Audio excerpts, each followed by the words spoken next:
it's a big statement, the greatest tragedy of mankind, is that people hold opinions in their heads which are wrong that they could so easily stress test. But they're so attached to those opinions that might be wrong.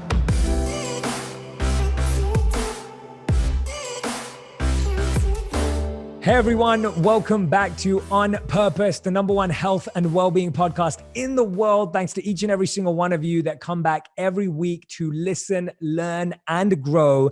And I'm so grateful today because we don't do this often, but now and again, every few years, we end up having a guest that comes on twice. And this is one that I'm really, really excited about.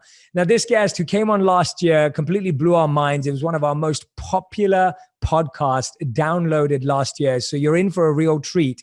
And today's is even more practical, tactical, and useful for you. So I know that you're going to get a lot of value from it. So I want to get your pens out, your pads out. I want you to be taking notes and ready to learn from none other than Ray Dalio. In 1975, Ray Dalio founded an investment firm, Bridgewater Associates, out of his 2-bedroom apartment in New York City. 40 years later, Bridgewater has made more money for its clients than any other hedge fund in history and grown into the 5th most important private company in the United States, according to Fortune magazine. Ray himself has been named to Time magazine's list of the 100 most influential people in the world. He's the #1 New York Times bestselling author of one of my favorite books, Principles. And today we will be talking about his new personal discovery tool, Principles U, which I cannot wait for you to try out. And we'll be putting the link for you to try it out in the caption. And it's built with the insights from his unbelievable career. And we'll also be talking about his new book, The Changing World Order: Why Nations Succeed and Fail. Ray, thank you so much for doing this. I'm so happy to be speaking with you again. Oh, I'm excited to be back. They're always good conversations. So let's do it. Yeah, last time we were together in New York City, and it's a different setup this time. I'm over in LA. I'm guessing you are in New York still. Is that right? I'm in Connecticut. Oh, you're in Connecticut. Okay, perfect. My home in Connecticut. Absolutely. Beautiful. And today we're diving into this fascinating conversation that I'm really excited to have with you, because when you first brought this to my attention and your team brought it to my attention, and I remember emailing back and forth with your team, and I was just elated because I have found personal discovery tools and personality tests to be so foundational in so much of my career. And at times, some of the ones that I've done have been groundbreaking for me, which have just helped me focus in on my true strengths and talents and skills. And now as I go on to the next stage in my career and entrepreneurship journey of hiring people and building my team, we're about 50 people across the world right now. And as that continues to develop, I'm so excited to use this tool for that reason. But I want to start off by asking you, what was the first tool you ever did? And what did it teach you about yourself? Or what did you learn about yourself? I'd say it was, 20, 25 years ago. I was running the company and I understood that people were different. And I got exposure at that time to Myers-Briggs. And I gave it to the top 150 managers. So we got the test, ripped back. I read the results. And in many cases, I couldn't believe that people actually thought the way that they were described that they think. And yet they were asked to rate the quality of the rating of them from 1 to 5. And 85% rated it a 4 or a 5. That said, that is me. So, whoa. And that prompted conversations. What are you like? What? And that changed everything. It had a big impact. The reason was, up until that point, people who thought differently than each other often got frustrated with each other. You know, the big picture thinker would, dealing with the person who paid attention to details, would get frustrated. They'd say, what are you caught up in the details? And the detail person, speaking with the big picture thinker, would say, your head's in the clouds. And what we began to realize when we started to correlate that data with job performance is that people excelled in different types of jobs depending on what they needed, what they were like. And also, we were able to put them together to work well together. They began to appreciate the differences, understand the differences, and build from there. So that got me hooked. It was much more valuable than resumes. I'm not saying resumes aren't, but it was helpful for their development and for us for placing them. And I'd say that was about 20 or 25 years ago. Yeah, that's incredible. And I love hearing that. It's been the same for me. I found that, as you dive into these understandings, you realize people communicate differently, people deal with conflict differently, people connect and create rapport differently. And that's what these tools are so great at showing us, that actually ideal teams and good teams have people of all different types of thinking. Absolutely. And then beyond that, well, like you took the test, other people took the test, and they understand now where they are in the population distribution, because even when they understand how they think, often they don't fully understand it. But even when they do, they don't know the weaknesses and how to deal with the weaknesses, and they don't know how to deal with each other. So what we found is when we could take a picture, we have diagrams that represent how somebody is in different dimensions. And when we overlay that on top of another diagram of another person, we know how they're going to interact. We know what the issues will be, and we can then build on that. So, yeah, I mean, it's like I don't know how long it took you to take it, maybe 40 minutes or something. I don't know. That's what most people take. And then boom, they get it. So yeah, it's invaluable.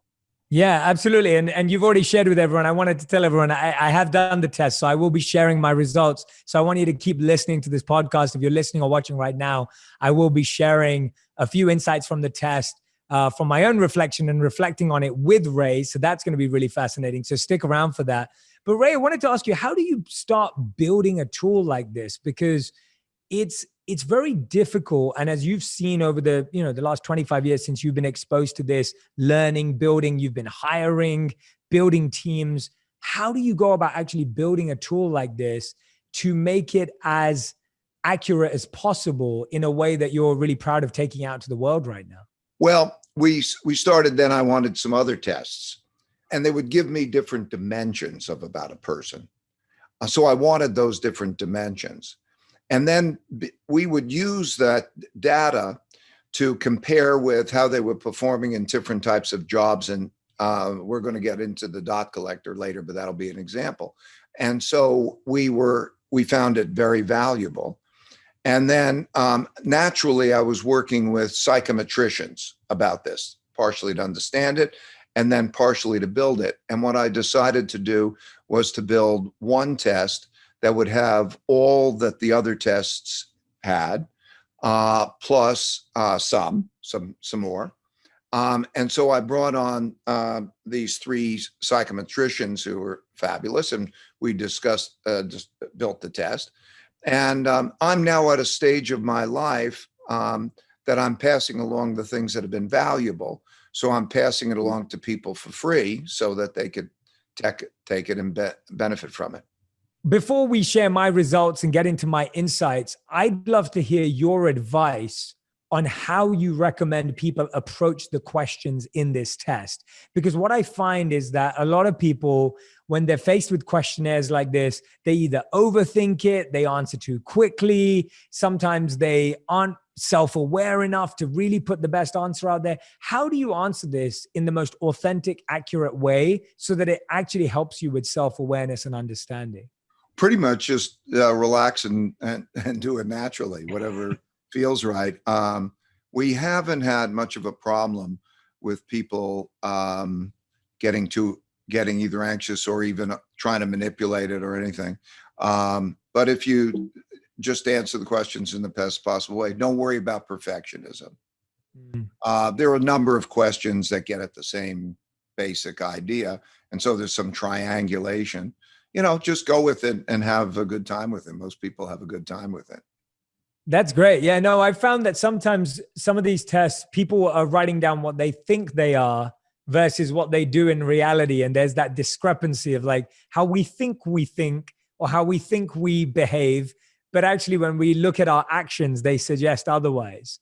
So yeah, I think it's just going to, like, it'll ask you the equivalent of, do you like chocolate ice cream or vanilla ice cream? Just don't think about it too much. Just, what do you like? Yeah. That's pretty much it.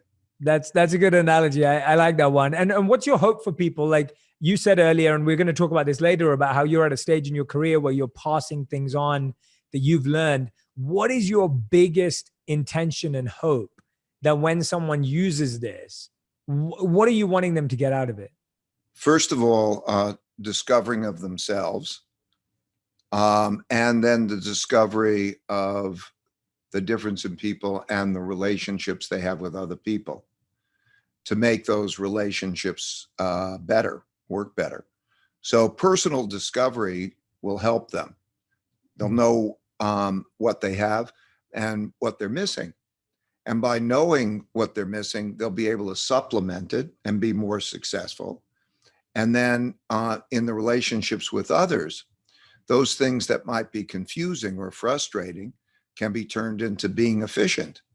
So it's great.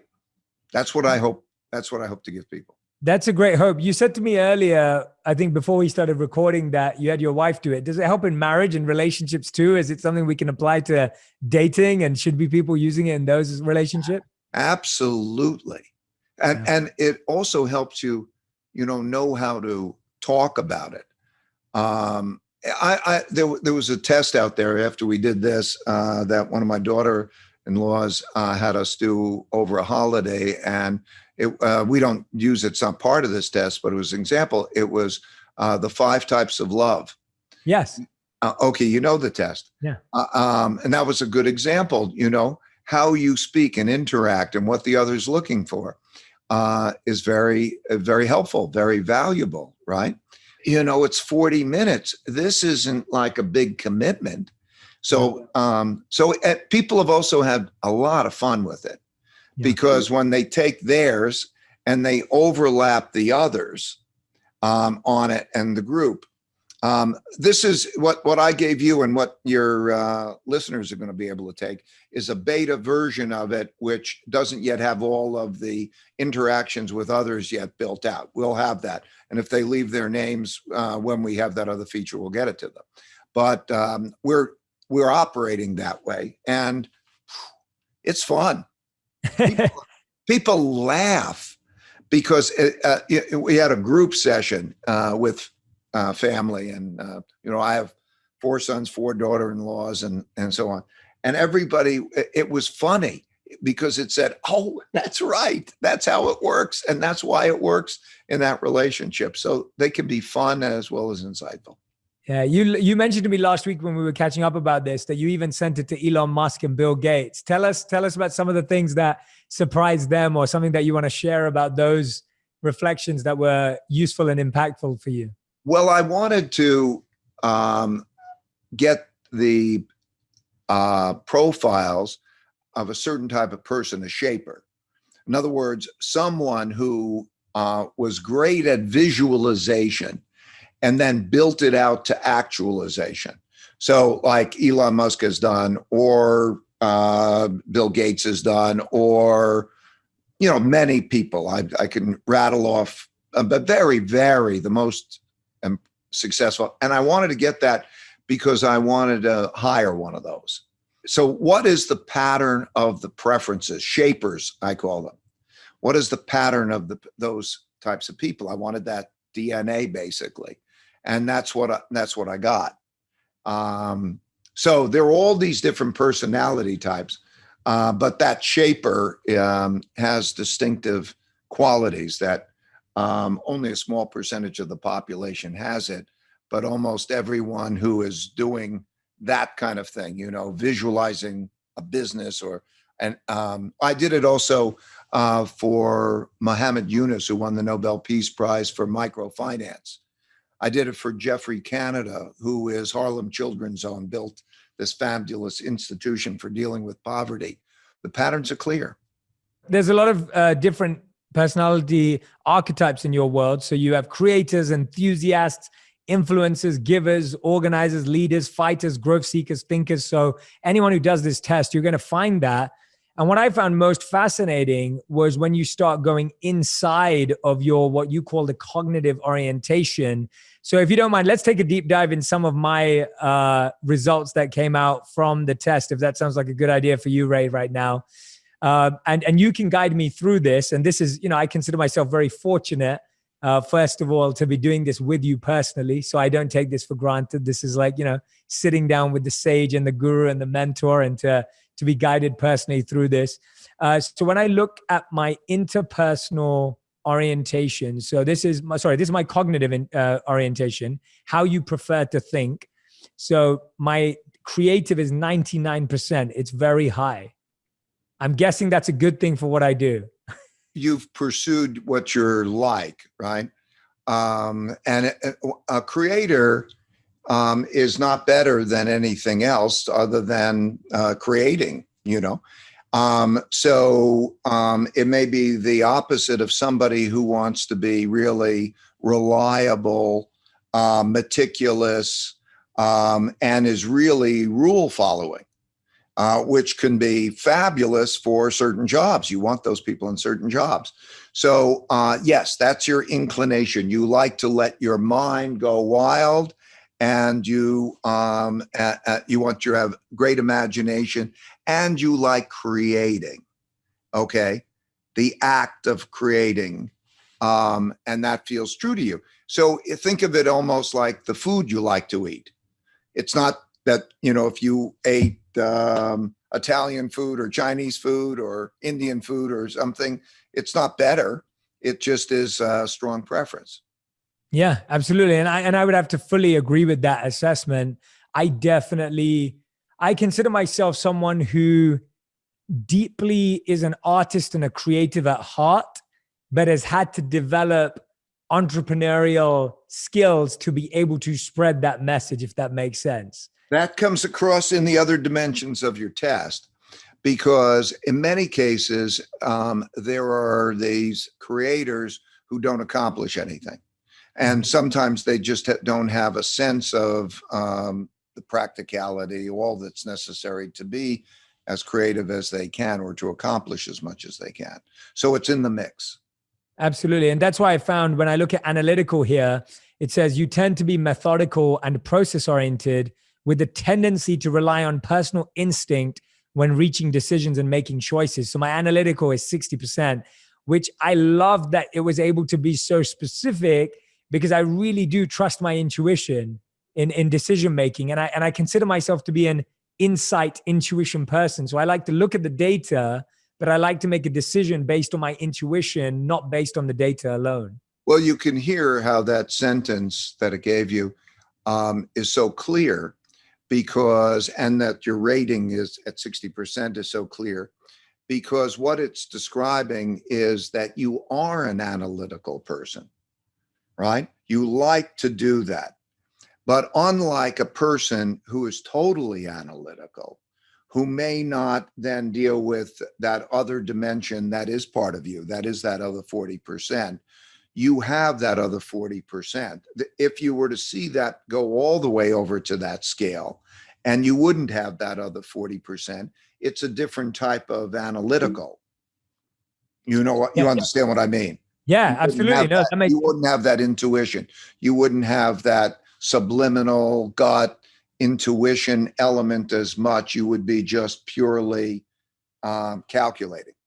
And how much do you think, Ray, like at this, I'd love to hear your perspective on this, having had, such an incredible career and having seen this over and over again. How much do you think some of these things do need to be developed or don't? So for example, let's say my score was like a 10% on analytical. Would you be encouraging me to raise my analytical to be more successful? Or let's say it was 100% analytical. Would you be encouraging someone to develop intuition? Or is that not how this works? Explain to us how you see that work successfully. There are two ways to be successful. To acquire all of the skills and abilities to be successful. That's the tough way. Or to work with people who have those things that you are missing, and work with them well. And that's the easy, most effective way. Yeah. So yes, we could try to change you. The difference is you can move in by the equivalent, if you work hard at it, by about one standard deviation of the population. In other words, yes, if you work hard at it, you can become more and more analytical. You practice, you exercise it, and so on. To use that example that you're using, but you have to work on it. You'll change some, and so on. And generally, just realize like you don't need to have it all, right? And if you have a complementary relationship, you're helping somebody who needs you, and that's usually the best way to do it. Another one that I'm looking at here is, I'm just picking out some fun ones that I like. So conceptual, it says you have a preference to think abstractly and philosophically using theories and models to solve problems. That is very me. And it says 93%, very high. I couldn't agree with that more. I love philosophize. My greatest joy in life comes from two statements. So the first statement is by Ivan Pavlov, and he said, if you want a new idea, read an old book. So I really believe that. I love going into timeless texts and unearthing truths. And then the second statement that kind of defines my work is by Einstein, where he said that if you can't explain something simply, you don't understand it well enough. And so for me, I like to try and find something that is really complex or intricate and detailed from the past and try and really extrapolate the essence from it so that I can share it with people. That's kind of where I get my joy and buzz in life. I can hear that in you. I can empathize with you, by the way, because mine is quite similar. My testing and my inclinations are quite different, quite similar to that. And you could hear the passion, and we could feel the passion. And then we also have to understand that there are other people who are exactly the opposite and get their passion from something different. Yeah, no, absolutely. And there's, I've also met people, you're right, completely the opposite, who actually love making things more complicated and intricate and mystical. Yes, so you can see where people go. Yeah. In a conversation, you will see, do they go down to the detail? And can they separate the detail? Do they want the detail when they want the big picture? Psychologists also call that helicoptering. Everything has different levels, like Google Maps. It's equivalent conceptually of Google Maps. So if you go up and you're looking down, the picture is totally different from that level, and then you go down into it. So people are either inclined to be in one level or another, or some can navigate from the detail to the big picture to the detail. Like when Elon Musk gave me his car to drive. This was way back when it sort of first came out. He was able to navigate it, showed it up in his testing and everything. So he would pay tremendous attention to detail. He showed me then the car and how the button, and you push this and the trunk opens and this does this. And so he was like a jeweler with a piece of jewelry in terms of that design, the detail. And then he goes back to the big picture. And we were talking about like going to Mars and humanity over a period of time. He was able to navigate both of those. That's a rare occasion, by the way, because people don't always. But there are those different levels, and you can see in the conversation where people tend to gravitate to. Absolutely. And what you're saying is, if someone is actually using this tool in their company or in their family or in their teams, then actually they don't just have to rely on reading people and what they're saying and hearing. They can actually have a framework that supports that, where they can find the parallels. Yeah, so we connected to the dot collector, for example. We do put those profiles on, and then when they're interacting, then they're aware of those profiles, and it helps. Yeah, I saw that great video you made on YouTube about the dot collector, which I highly recommend everyone goes and watches as well, if it's available to the public. But that video really explained it well. And what I found fascinating about the dot collector, let's talk about it, seeing as you mentioned it there, is we're spending all of our days on Zoom right now, every single one of us, even us doing this interview right now.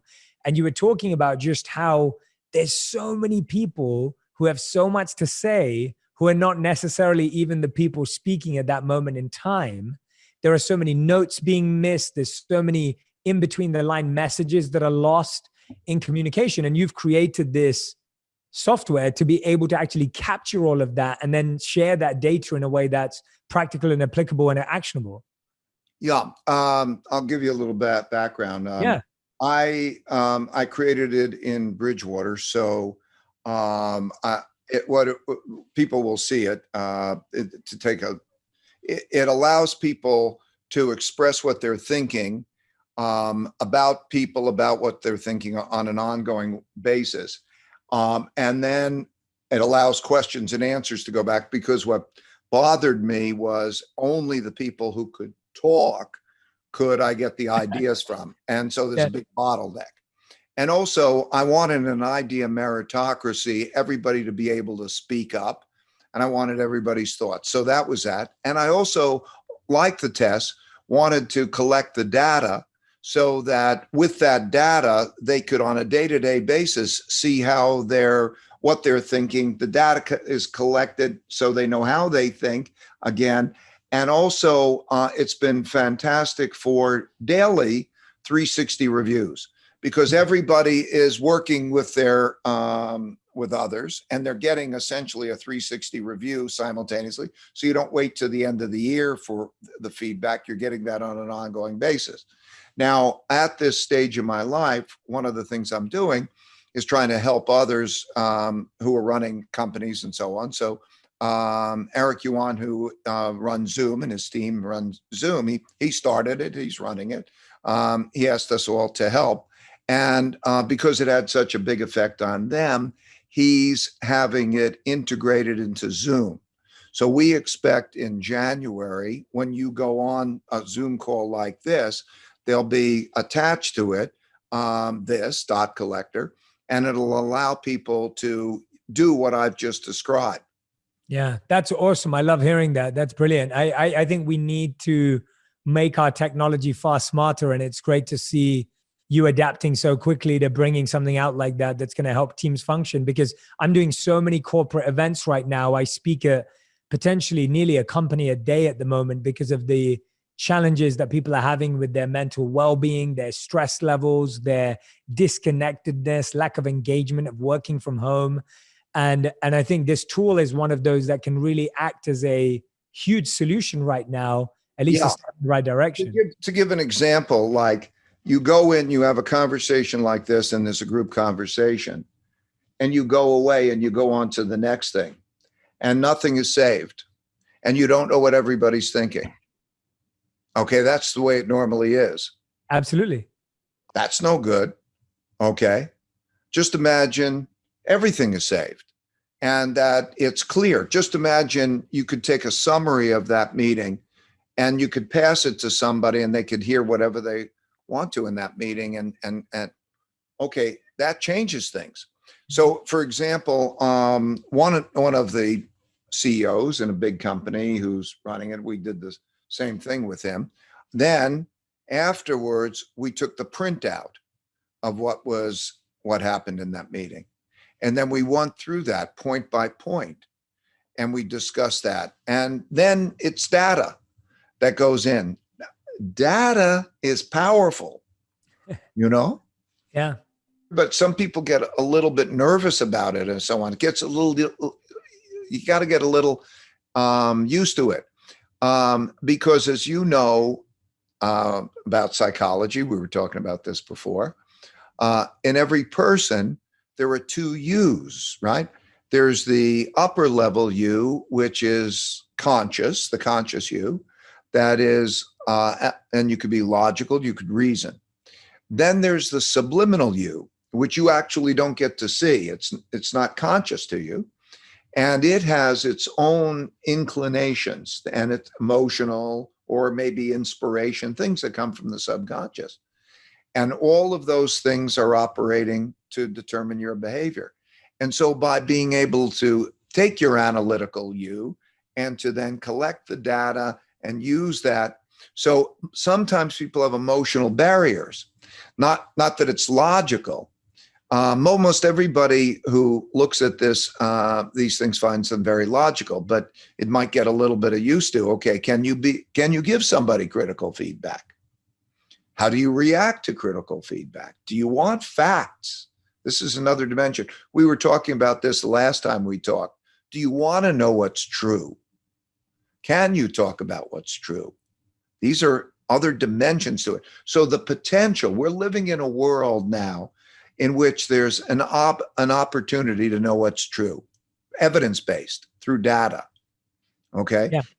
Do you want to know what's true? If you know what's true, it's a foundation for making great improvements. But some people, do you want to know what your weaknesses are? There's a power from knowing what your weaknesses are. Of course you want to, but you have to get yourself into also that psychological state too.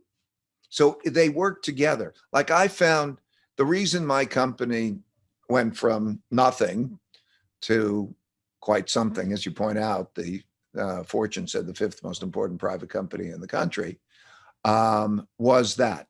In other words, to get at truth, meaningful work and meaningful relationships, being on a mission together to achieve something great, and then the relationships, but to do that through radical truthfulness and radical transparency, so we could take people's strengths and weaknesses and work with them to achieve that much higher level of performance.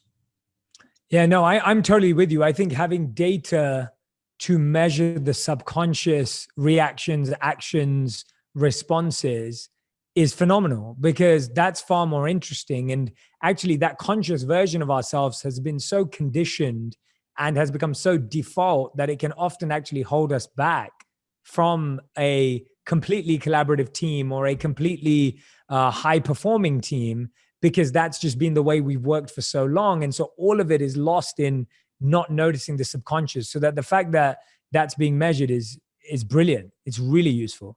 It's so powerful. Otherwise, it's all buried in subliminal things that people don't talk about. Yeah. Not efficient, not good. Yeah. And I love what you say about wanting to know the truth, because there has to be some courage to face our weaknesses and truly honor our strengths. I find that, we've grown up in a society of, I've talked about this before, Ray, where I went to a high school, a very competitive, good high school back in England.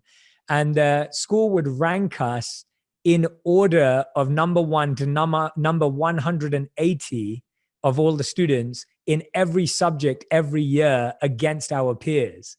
And so you would get to see that.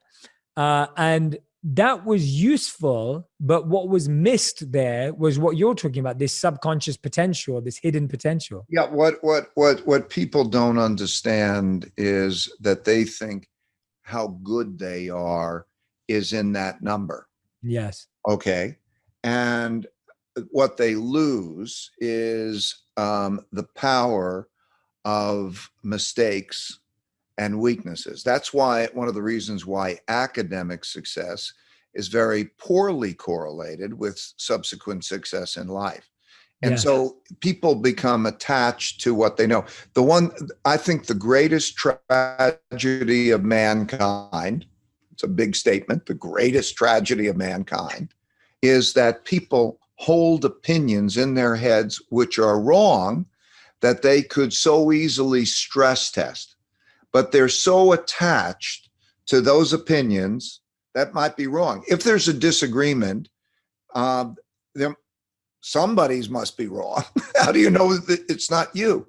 And to be able to learn, if you're attached to knowing, you don't have a capacity to learn.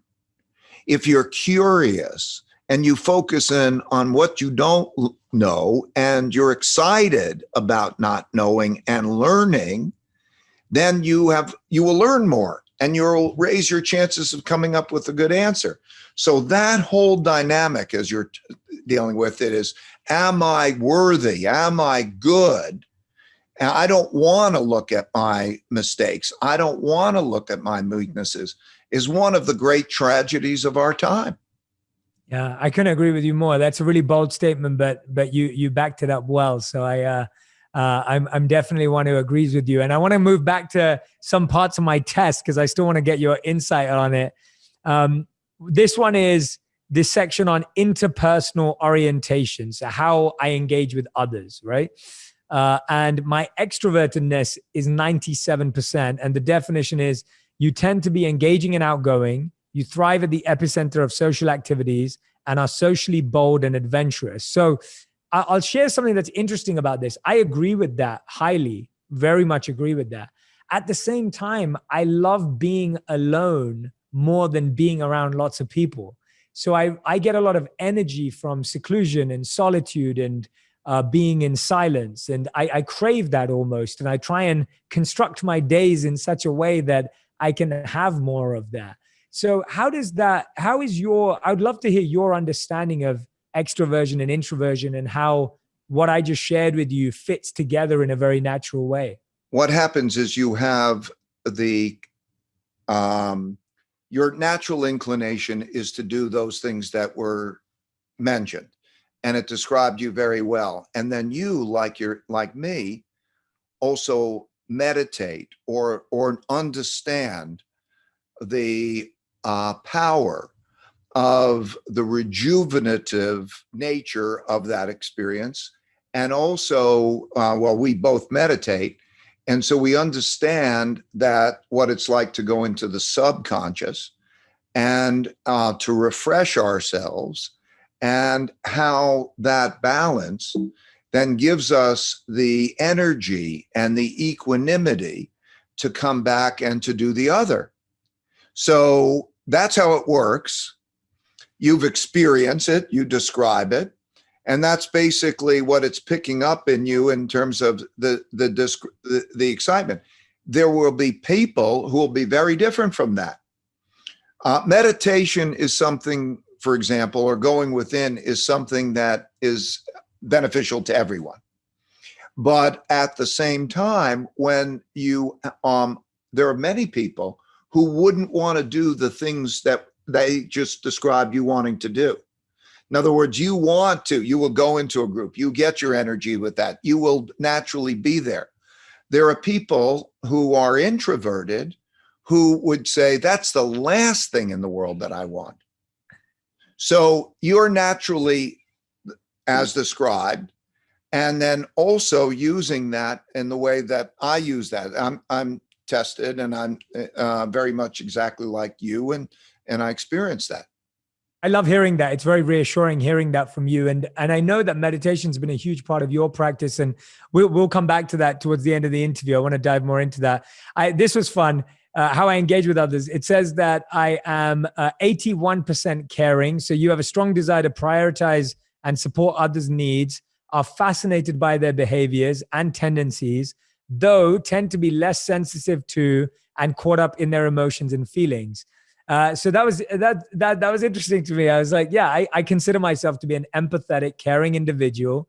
At the same time, and to compare that to, I'm also 68% on the tough scale.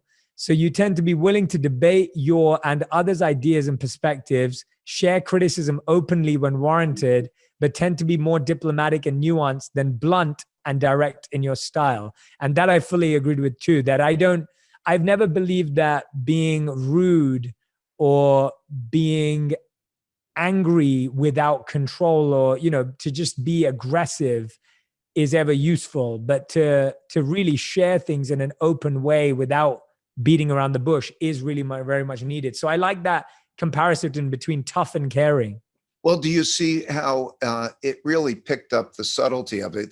Those sentences were written specifically for that mix of attributes and tailored that way, because it's saying that you are this way, but you're not this way. And so though that sentence was a very apt, very sophisticated or subtle, finessed kind of description of what that means for you. And there's a continuum there, you see, that somebody might be, just one way or another, right? But yes, you are direct, you are strong, you want those things. And while you want those things, and you're deeply caring, okay, that caringness does not mean that you're going to shy away from talking about difficult things to talk about because you feel that you need to. Well, you can hear that's captured you, and that's a very important difference than somebody who might be also not, caring, but cannot talk about the difficult things because that makes it's very difficult for them to do. And there are many people who are like that. And so they in the test would have a description that would say, and you find it difficult to talk to people about such things and resolve them. That's the power of the test. What I found so unique and powerful about this test, especially this point that you've just again re-emphasized to me and highlighted to me, is that subtle nuance plays so deeply into my self-awareness because I believe I'm someone who likes to embrace polarities. So I believe that being spiritual and being strategic need to work together. I don't believe it's either or. I don't think you can say I'm just spiritual, I'm just strategic. For me, it has to work together. Or when I hear people say like, oh, you have to be affectionate or assertive. And I'm like, no, I'm both of those things. Like I want to be affectionately assertive. And so to me, I've always wanted to articulate and share more that I believe in embracing polarities. And this picked up on that, which I found fascinating because it's such a key integral part of how I see myself. And the fact that it could get right in there is really, truly powerful. And think about that what that means for the people that you have relationships with. And when you give it to them and they say, this is a description, because you could just go check, I believe it, it's powerful here, you understand. They're understanding you. They're understanding what you're doing, where you're coming from. And you could understand when they give you theirs, you can understand that and it all makes sense. Yeah, absolutely. For everyone who's listening and watching right now, if you're ever speaking to your partner or you're speaking to a colleague and you're wondering why they don't tell you it how it is, because that's how you respond, if you do this activity with them, you'll be able to see how they deal with difficult conversations, how they're caring and how their caring style comes across. And this one, for everyone's listening and watching, I want you to tell me if you agree or disagree. So my humor score came back and my humor score is 63%. It says you tend to be more joyful and lighthearted than serious and intense. 63% is pretty accurate, I'd say. I like to be quite sober too. My wife has been pushing me in the more lighthearted and joyful because that's what she is. And I'm pretty sure if we dialed this up for her, it would be like 99%. I can't wait to send it to her. But anyone who's listening or watching right now, you can tell me if you think I'm funny or not. You can tag me and Ray on Instagram as well, at Jay Shetty, at Ray Dalio. Tell them whether you think it should be more than 63% or less than 63%. But that was a fun one to see in there. Again, right. The next part is called motivational orientation, which, just for everyone who knows, describes how you manage and apply yourself as challenges are faced. So I'm interested in this. Composed, it said 99%, very high. You tend to remain calm, confident, and controlled under stress or pressure. I feel very grateful to have been trained in that ability, thanks to meditation, thanks to my time as a monk. And it felt very reassuring to see that on paper. Well, yes. And it's you, and you see how this composite then adds up to you. Right. So, you're creative, you have the caring, but you're strong. You'll talk about those issues, and then, you're in a position where under stress, you'll be calm and so on. Wow. This is painting a very rich picture because there are some people who, stress is not good for.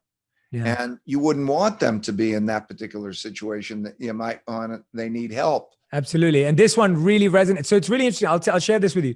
So the composed aspect is what I gained from being a monk.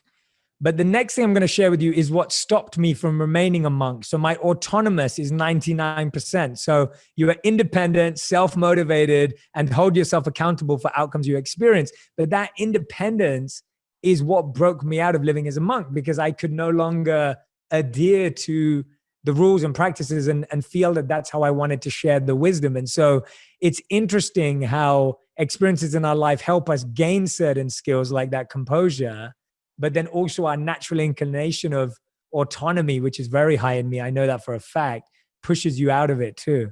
Yeah. And then this is great, flexible, 99%. Which I found this one was really fascinating. So status seeking, you have a moderate preference to please and keep up appearances, be liked, admired, and respected. So I was 50% moderate, which I was actually really happy that was actually measurable. So I always say to people, I believe it's really important to, show up, be there, be present, be relevant. But at the same time, that's not your governing factor. That's not your anchor. That's not why I do what I do. But I realized the value of it. And the fact that it was able to hit it 50%, that was mind blowing to see that level of accuracy. So these sentences literally feel like they were written directly for me. And by the way, just so everyone knows, I really do believe in the horoscope effect, where if you think something's written for you, it is you. But having done a lot of these exercises and having spent a lot of time doing self-awareness, I can promise you that this is not the horoscope effect. I'm reading these statements and feeling very well understood and deeply understood. So I just want to throw that out there, Ray, because the horoscope effect is real, but this is not that. And the way that we test it is we go back. We sometimes we blind test it and we say, who is this person? And they get, oh, that's that person. And you get the triangulation. No, it's the real deal. Yeah. So, and it's 40 minutes and wow. And it's free. So yeah, it's awesome. So yeah, no, I absolutely love the test. I highly recommend it to everyone. I think it's a great conversation starter with your partner. I think it's incredible to do with your teams. I think it's phenomenal to do in your companies. I was saying to Ray when we spoke about this last week that my hope is that my Jay Shetty certification school can adopt this and use this in our coaching school as one of the tools that we recommend to people, because we want people to gain this self-awareness. And what better way than to have a really accurate, like you said, 45 minutes, 120 questions. It did not feel like that at all. It was really, I love doing these things and I love reading the results even more. And I couldn't recommend it more to each of you for your relationships, your families, your teams, your companies, depending on what level you're at in the company. But I'll definitely be recommending this to the CEOs, the executives that I work with in my work and coaching work. And we're going to put the link for all of you to try out. So this is the beta version, I believe, that Ray is giving us access to. And so we're very grateful to Ray and the team at Principles U for doing that for us. And so I want each and every single one of you that are listening to this, if you've been fascinated by learning about my answers and seeing how me and Ray have been reflecting, I want to see yours. So head on to Instagram, share your archetype, share your insights of what you learned, and tag me and Ray on Instagram, because we want to be able to see what is it that you learned about yourself. And then I want to keep you monitoring, and I want you to come back and tell me some stories about how this has impacted your relationships and your companies. And if you record it and send it into us, we will put it on a future episode as well. So I want to gather some qualitative responses from you as well as quantitative. So I want to throw that out there for everyone who's watching. Well, then let me say thank you very much, because, my goal is to pass it along and make it as good as possible to people. And if you all give that kind of feedback in this beta test, it'll all make it better and better. And it's better for everyone. So, wow, that would be just great. Awesome. Thanks, Ray. So Ray, I have to ask you, before we move on to the next part of the interview, I have to ask you, so if you were hiring me for a role in one of your companies, what would be my role? Where would you put me based on what you've learned? I'd have you as my strategic partner. In other words, okay, big picture, where are we going? How do we get there? And then I think you'd be extremely effective in dealing with people. Because, okay, you understand all of those things, that mix that you have between, on the one hand, being able to deal truthfully with those issues and not shying away from that, but to be able to do that well and to keep their well-being as paramount importance in their development and so on, are qualities that you have. That would be your inclination. But I'd also need to supplement you, as everybody else. And that would mean the people that would work with you to help on the implementation. I wouldn't want you to get caught up in the details. I wouldn't want you to necessarily rely on all the precision and the accuracy and all of those types of things. Thank you very much. I appreciate that. That's great to hear. I know I have a job lined up if I need it. Anytime. But no, that's awesome. It's really great to hear that. And I agree. That was going to be my second question. Who do you think I should be surrounding myself by to be more effective and productive? And you answered it just there and then, that having people around me that are highly detailed oriented, implementation oriented, people who can bring that vision to life. And I couldn't agree with you more. I know I'm on the search for them in my company right now. So very much aligned with that. And I want people to know I really felt a great degree of accuracy doing this. Now, Ray, we've talked about this before. You're at a stage in your life, and you said it very wonderfully to me the other day. You said, I'm at a stage in my life where I'm trying to share what I've learned. We see you doing that with Principles, now with Principles U, with the Dot Collector, with your new book that's coming out called The Changing World Order, Why Nations Succeed and Fail. And what I love about the way you do it, and you beautifully said this, you were like, when you get to, you were saying that we share it, but you said when you get to 71, you want to do it faster. And I thought, what a beautiful way to live, that you're living with such purpose and service. And you always have, but you're continuing to do that today, and we're benefiting from it. But what I love that you have the ability to do based on your experience and background is you're able to go from these micro, individual, deep, personal topics to then scale. And like you said, the helicopter kind of method of then talk about these really macro, global, national issues and challenges. And you have not just the authority and experience, but you have the insight to be able to speak about these things. And so your new book, The Changing World Order, Why Nations Succeed and Fail, which you can pre-order right now. If you're listening to this episode, the book is not out yet, but it will be out soon. So you can pre-order it on Amazon. You talk about these three really fascinating concepts where you talk about a lot, but I want to dive into these three important concepts. And the first one is something that rings really true for people right now. And we'll see the crescendo, but we talk about the financial challenges and the financial issues that society is currently facing, only amplified by the pandemic and the craziness of 2020. And I was intrigued to hear what you felt is what's going to make nations financially succeed and fail as the future unfolds. Where does our financial power, history, and legacy lie, and how a nation's going to fail or succeed at this very important metric? Well, I'm happy you asked the question. I'll answer it. I just wanted to also clarify that I'm writing the book and I'm putting in my drafts of all the chapters. They're available on LinkedIn. So if you really want to read the book as it's being written, you go to LinkedIn and you can get it as it's happening, and it doesn't cost you anything. So that's a possibility. If you'd like to do that, you can understand it. There are three big things that are happening in our lifetimes, or right now, that didn't happen in my lifetime before, didn't happen in our lifetimes before, but happened in history.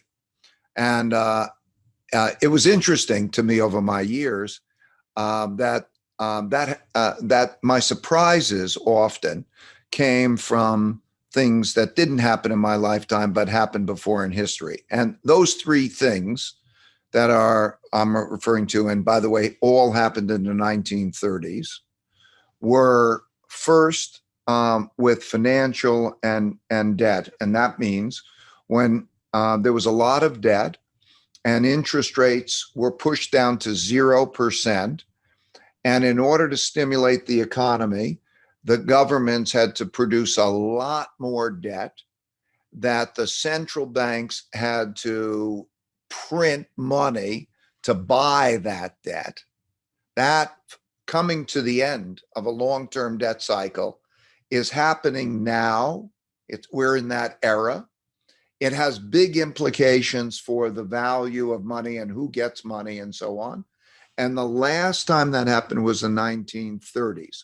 So I'll explain those implications in a minute, but I want to get to the second of those big influences. The second of those big influences is large gaps in wealth, values, and politics. I can measure the wealth gap, the income gap, the political gap. Statistically, I show it, I know it. And we have not had such large gaps. You have to go back again to the 1930s to have those types of gaps. And we see it every day. And that has real implications. It has economic implications, such as what will tax policy be? What will spending be? What will we put as our prioritization? So it affects us every day. But it even affects how are we dealing with each other. We have gotten almost to the point of having irreconcilable differences and being in a position where there's winning at all cost.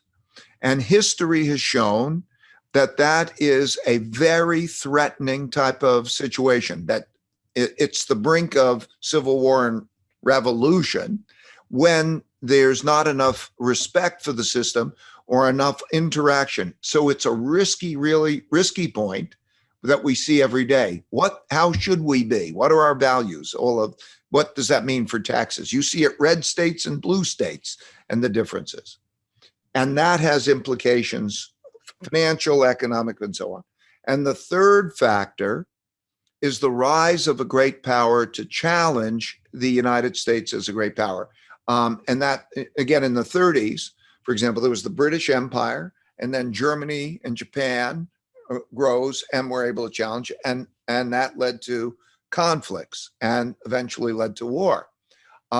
We now have, for the first time in this this world order, which began in 1945, when the end of World War I, we began a new system. It was the American system, put the dollar at the center of that system. In America, and the American world order rules who are American.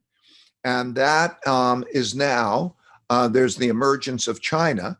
And so we're having conflicts of China. There are 5 types of major conflicts that always happen over and over again. And we're experiencing that. They call them wars. There's a trade war. There's a technology war. There's a geopolitical war. There is a capital war. And there is a military buildup and so on.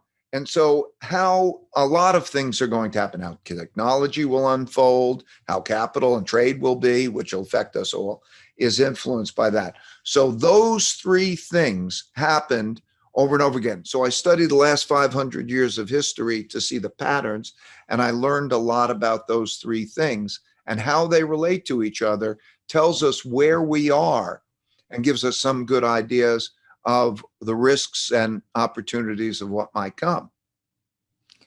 Yeah, no, those 3 are so interesting when, like you just said, are being faced at the same time, which makes it such a unprecedented time, as we hear over and over again.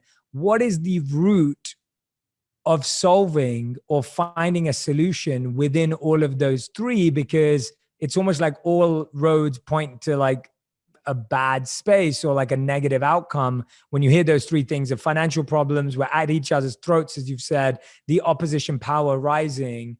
What is the solution in it, or what are the ways or alternative paths that we can take as a nation, as countries across the world, to create more harmony? Well, that's the great thing about the lessons of history is it's not unprecedented. It's only unprecedented in our lifetimes. Yes. We can look back over theirs, and you see these things happen over and over again. And so there are lessons. For example, on the war issue, there were 16 times where there were rising powers that challenged existing powers. In 12 of those times, they had wars.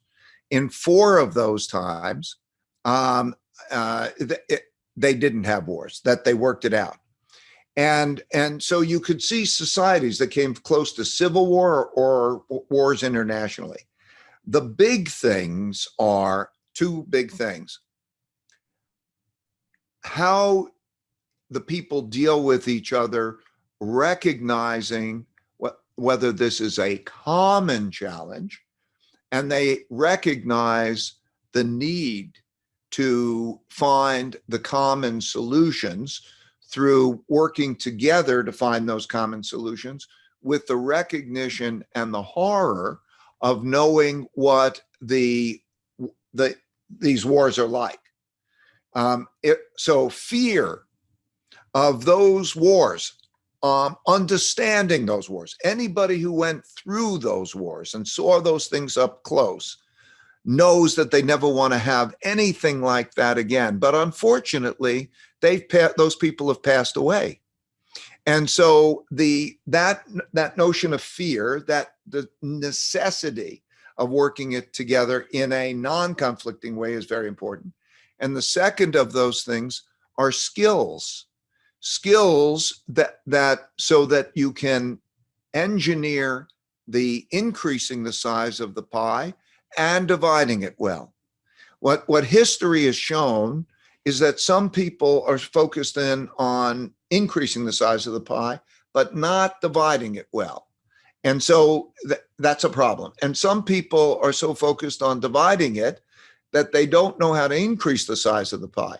At the end of the day, you have to raise productivity. Whatever you get to consume, whatever you get to eat, somebody's got to produce.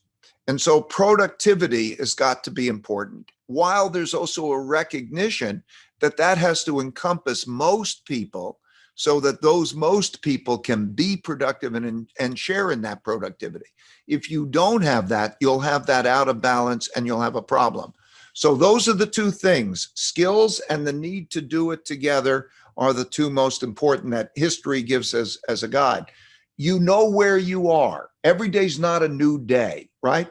In other words, we're not in a position where our debts were the same as 30 years ago. And we're not in a position that monetary policy could be there. And we're not in a position that, like at the end of the war, where most people, there was a big middle class and the differences between them weren't great. You have to recognize those differences and be able to skillfully and together deal with those differences. That's such great analysis. And I'm so glad that you went and picked those lessons out from hindsight, because I think there's a beautiful statement by Mark Twain where he said, similar to what you're saying, man, he said, history never repeats itself, but it always rhymes. And you know, we're in that situation right now where you're saying it's not exactly the same, but there are a lot of the same factors that are involved.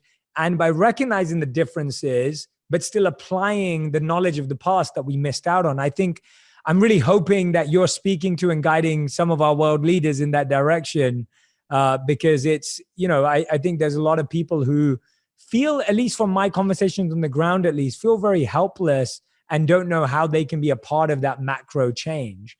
And so I am speaking to world leaders, and I also know how challenging it is to be in their position, because they also report to a population that can be quite emotional and quite demanding. And so the idea of doing it rationally is important, but that's policy for the whole.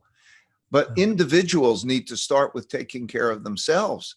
So don't worry if you're not changing the world, okay, and fixing the world, but worry about how you're handling that yourself, right?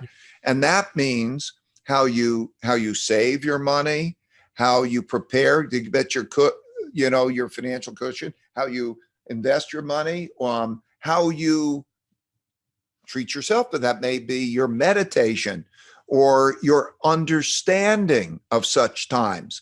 These are all things that you could do to help you and your family and the people that you care about. That's important. You may not solve the problems of the world, but you can know how to deal with the world well. Yeah, that's great advice, Ray. That's awesome. Thank you so much. Everyone who hasn't, like Ray said, you can get the free chapters on LinkedIn. Or if you're like me and love having real books in your house, then you can order the Changing World Order for when it's out. Ray makes Ray, your team makes beautiful books. Principles is a beautiful book. It feels good. It looks great. It reads even better inside. And so if anyone does want the physical copy, you can pre-order it. But like as Ray said, he's being very kind and generous, and you can find the draft chapters as the book's being written on LinkedIn as well to download. Ray, it's been wonderful speaking to you again, and you've been so generous with your time. And I wanted to thank you again for your beautiful testimonial that you gave to my book, Think Like a Monk, which was very, very gracious of you, very kind. I was very honored to receive that. It meant a lot. And even reconnecting with you today and learning from you and getting the fortune and the joy of being able to go through my Principles You and personal discovery tour with you was really my pleasure. So thank you so much. Well, we're very aligned. I have a great deal of respect for you. And I think that your listeners are very lucky to have your input on a regular basis. So, thank you for allowing me to share these things. I hope they're of use to them. Absolutely, Ray. I think this stage of your life is going to serve people in an incredible way with all this work you're doing. And it's what I love about it so much is that it's building tools, it's building frameworks, everything you've done for so many years, but for individuals. And I think that's going to be so powerful. So thank you for doing what you're doing, and thank you for allowing me to be a part of it.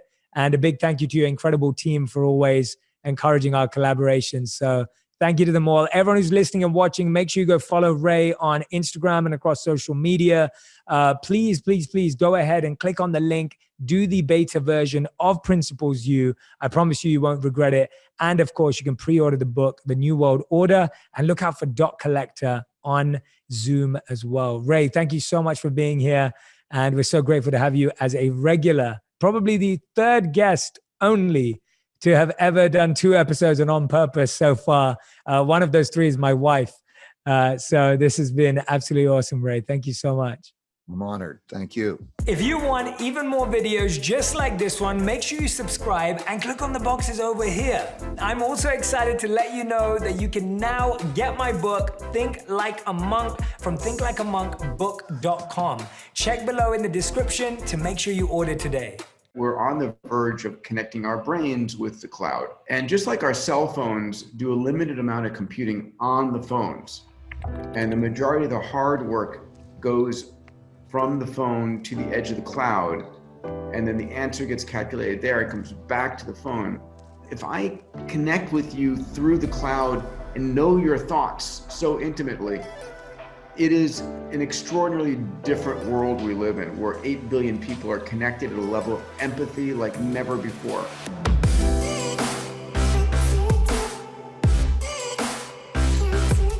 Hey everyone, welcome back to On Purpose, the #1 health podcast in the world. Thanks to each and every single one of you who come back every single week to listen, learn, and grow. Now, this week is like no other. You know that my job and my purpose in life is to find and connect with incredible thinkers who can help shape our futures, who can help us make better decisions, who can bring us insights and inspiration in ways that we don't always think about.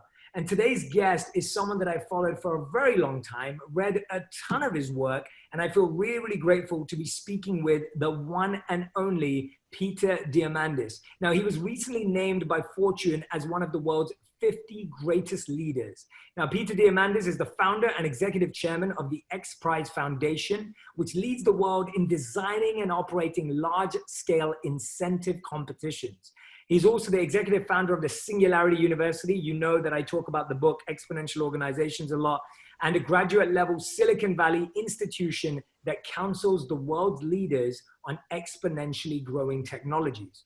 As an entrepreneur, Diamandis has started over 20 companies in the areas of longevity, space, venture capital, and education.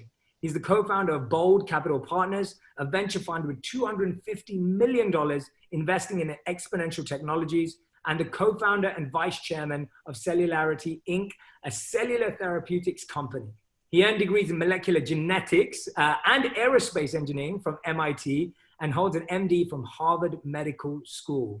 Peter Diamandis' favorite saying is the best way to predict the future is to create it yourself. And my favorite quote from him is this one that I have shared tons of times in videos and speeches, quoting him of how if you want to redefine the word billionaire, it's how someone can help a billion people. That is the real definition of a billionaire. So Peter, thank you so much for doing this. And today we're talking about his new book, The Future is Faster Than You Think, How Converging Technologies Are Transforming Business, Industries, and Our Lives. We have put the link in the podcast section, in the comments, and everywhere across our bio, so you can go and grab a copy of the book as you listen to our interview today. Peter, thank you so much for being here.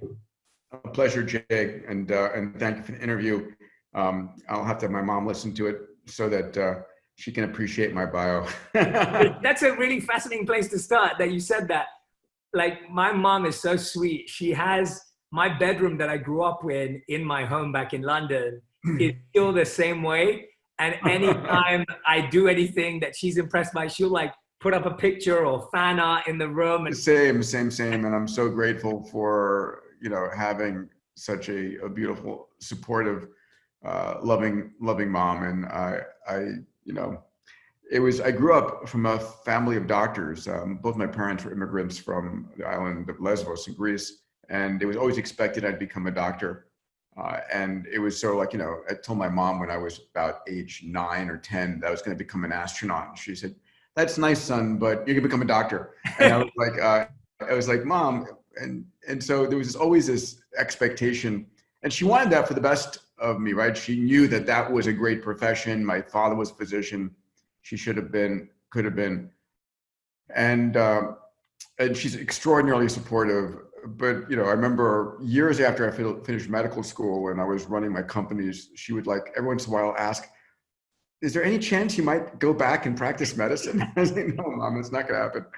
But I guess my longevity and healthcare companies right now are sort of a practice of medicine. But a little bit. Did you enjoy medical school? I heard you found it kind of tough. I was really lucky that the medical school I got into was hard to get into and really harder to fail out of.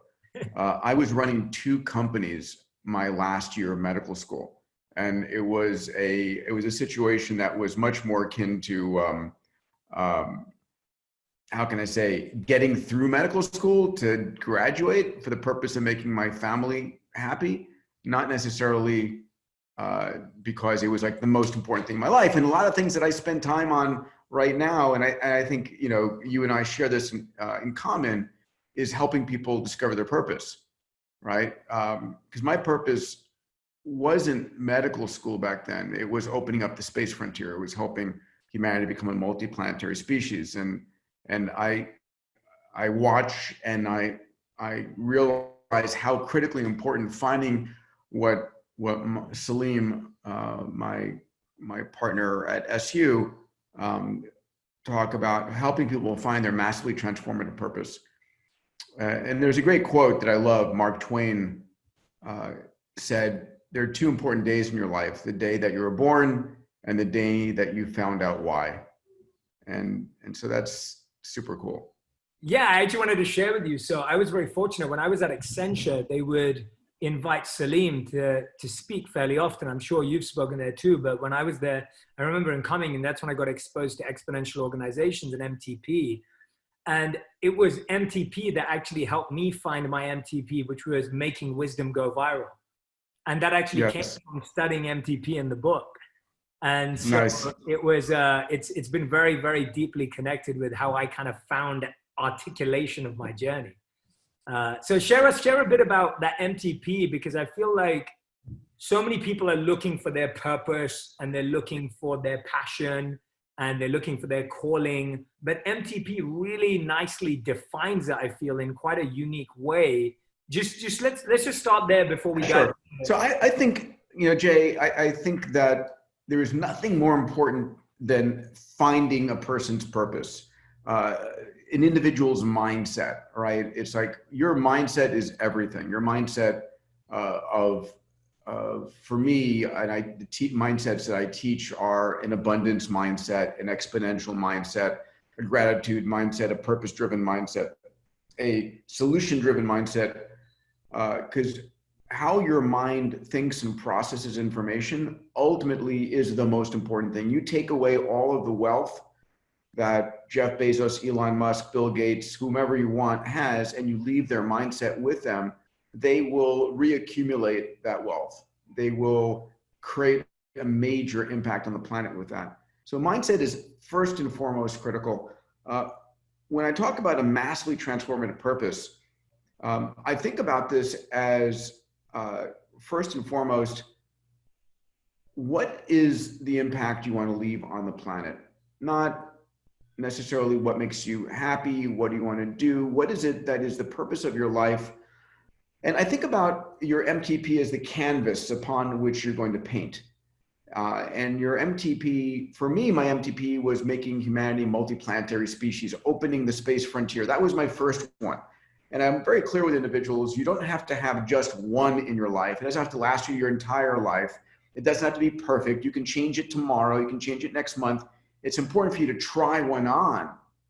And so for my first 30 years, 35 years, it really was opening up the space frontier. And from that was born a multitude of companies and projects. And then from there, the X Prize was born, which was a $10 million prize for private space flight. And I got very enamored as a result of that X Prize. It was the Ansari X Prize. It was won by Burt Rutan, funded by Paul Allen. Now it's commercialized by Richard Branson. But I became enamored with the idea that we can, in fact, as individuals, solve the world's biggest problems. There is no problem that cannot be solved, period. And it might be hard. It may take a decade. It may require technology needs to be invented still. But I'm clear about that's what we as humans do. That's what we as entrepreneurs do. And so my second MTP was really focused on solving the world's grand challenges. And out of that came X Prize Foundation and Singularity University. So since then, my MTPs have gone a few different ways. The two, and I accumulate them, right? One MTP that I spent all my life, I still care about opening the space frontier.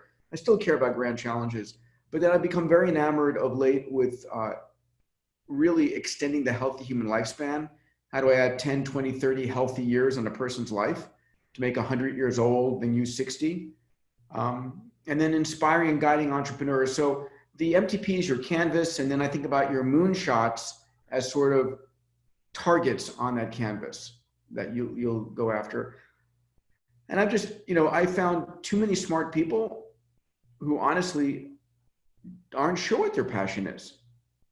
We're hardworking, they're super smart, but they're not driven by a passion. And that, when I say the word driven, your MTP has to connect with a deep emotional energy. And that emotional energy to fuel your MTP, it can come from awe, like amazement of space. It can come from fear.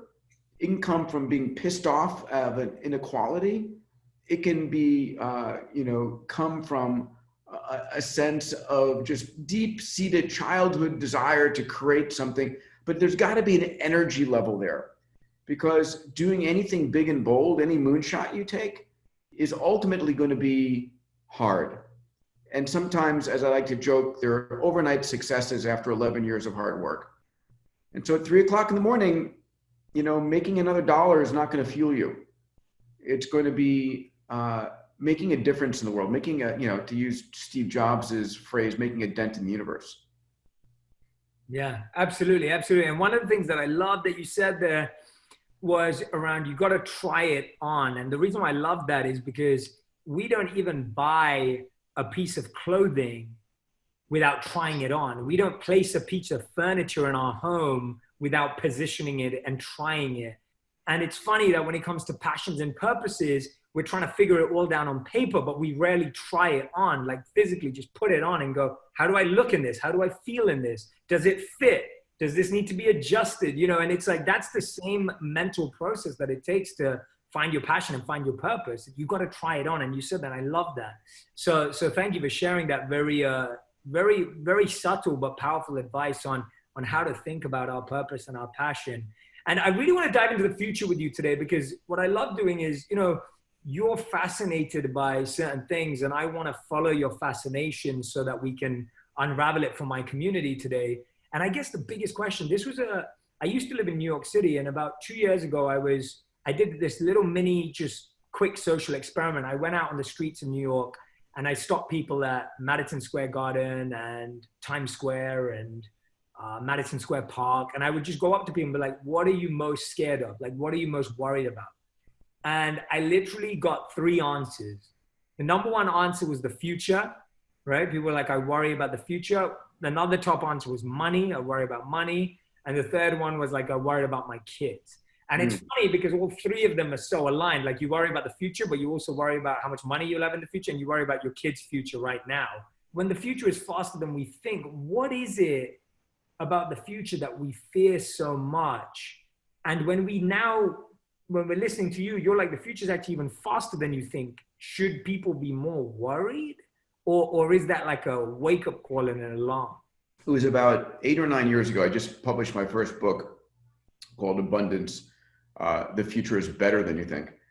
And it was a magical moment for me. And it was something that came from my heart and my soul. And I remember sitting down with a gentleman by the name of Dan Sullivan, who's one of my coaches. And he said, Peter, most people fear the future. Do you know that? And I said, no. And he says, well, they do. Why don't you? And I said, well, I guess I don't feel the future because I have a good sense of what's coming. And I'm excited about how it's going to empower me to make my dreams come true. And I realized that most people are fearful about the future because they don't know what's coming and they don't have a sense of what is possible. And it's, of course, there is a validity in, as things are changing faster and faster, your ability to predict what's coming out years in the future, it becomes harder and harder. But there's a reasonable ability to predict what we're going to see in the next decade. And in fact, that book, which came out in January, does a damn good job at outlining what's expectable in computation, sensors, networks, AI, robotics, 3D printing, synthetic biology, augmented virtual reality, blockchain, and the implications that those technologies will have on the industries we live in, the retail, health, education, finance, insurance, name all the, real estate. There are going to be some definitive changes coming. When exactly they come, how fast do they come?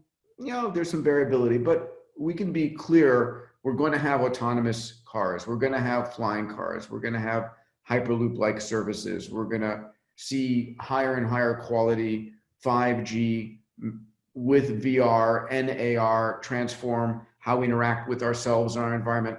And all of these things are going to change every single industry. So I focus on that. I teach that. I write about that. I blog about that. And I start companies based on that prediction. But ultimately, my job is for people to get excited about the future. So what I say is, listen, there's no on-off switch. There's not a way of slowing it down or turning off the progress. We have faster and faster computers being used to build faster and faster computers. More and more people around the world with access to all the world's knowledge, more computational power, more electricity, and so forth. It is accelerating. The speed at which, in fact, one of the early chapters, I think it's chapter 3 in the book, is called The Acceleration of the Acceleration, which is the notion that the rate at which technology is accelerating is itself accelerating. It's becoming cheaper, and you can become scared by that, or all of a sudden you can flip the model and be like totally empowered by that and saying, that's awesome. My ability to do stuff is going to be extraordinary. And in fact, it really is extraordinary. None of us truly understand how powerful we are, right? To change the world. Every one of us on our digital devices have access to more knowledge in the world than presidents of countries had 20 years ago. We have access to more computational power, more access to,